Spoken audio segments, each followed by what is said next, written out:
Saudara-saudari, Mr. Kim Siang dan rakan-rakan Jerry Kang, Financial Advisor dan Share Advisory. Jadi hari ni kita punya tajuk sering kita dengar, selalu ada ini macam kita dengar. Okey, saya punya ipar suruh saya beli takaful whole life 50,000 sum assured 2 tahun lalu dan saya bayar 200 satu bulan. Masa itu anak saya masih satu. Jadi saya masih bolehlah saya belilah. Saya sudah bayar 3 tahun.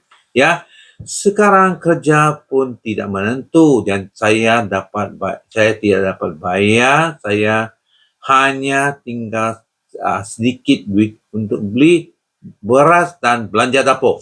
Ya, jadi macam mana ya? Inilah tajuk. Ya, saudara, banyak ini macam punya policy lah. Banyak ini macam punya ala-ala.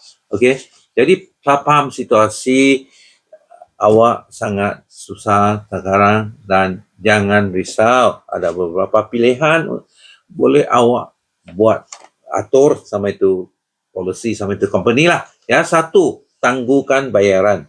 Holiday lah, plan premium holiday. Ya.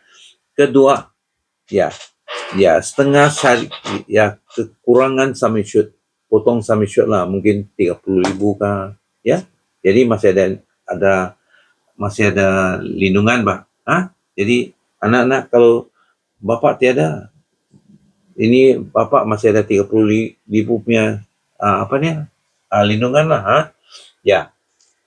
Jadi ya turunkan sum assured lah jumlah jadi premium pun rendah. Jadi ketiga, guna nilai bayar automatic premium loan. Ada nilai buat sementara waktu pakai itu nilai polisi bayar.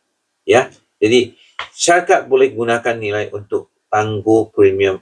Jadi jangan susah. Jadi kedua, ya tukar polisi ini berbayar penuh. Pay up lah. Tukar itu kontrak into pay up. Jadi lindungan tu masih ada, tapi premium tak payah bayar lah. Ya. Okey. Jadi ini kita mudahkan kita punya polisi pelanggannya. Kita masih penting. Ya. Insurans macam satu pokok besar. Tadi saya pergi belakang saya punya rumah, tengok belakang saya punya rumah ada satu pokok. Itu pokok besar, tinggi. Coba kau potong dia dahan. 6 bulan itu dahan dia tumbang balik. Dia tumbuh balik. Tapi kalau kau potong dia punya akar, dia akan mati. Ya. Insurans macam seorang kapten rumah, dia yang bawa duit ke dalam rumah. Kalau tiada insurans macam itu pokok lah. Dia tiada akar, matilah. Sebab dia tiada isap air lah. Tiada isap air, matilah. Biar dia tinggi, mati juga. Ya. Jadi kapten dalam rumah itu macam tu pokok lah. Kalau dia bawa duit ke dalam rumah, kalau tiada dia, macam mana siapa mau bawa duit ke dalam rumah. Jadi sampai sini saya jemput Jerry ulas sedikit ya tentang pendapat dia. Okey, kalau dalam satu insurance policy, terutama kalau kita sudah bayar 5 atau 10 tahun, mesti ada nilai tunai dia. Okey, seperti yang saya katakan tadi, tolong jangan laptop polisi lama. Polisi lama dia memang tunai bagus, sangat baik.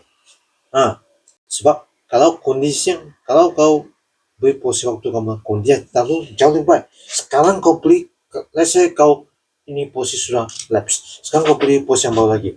Sekarang kau ikut kondisi sekarang masih tak baik lah. So, seperti saya katakan, umur kita meningkat, kondisi lagi ketat, lebih mahal. Mungkin penyakit sudah ada. Penyakit ada so. Ada sakit darah tinggi kah apakah? Betul. Jadi dia punya premium akan menjadi mahal.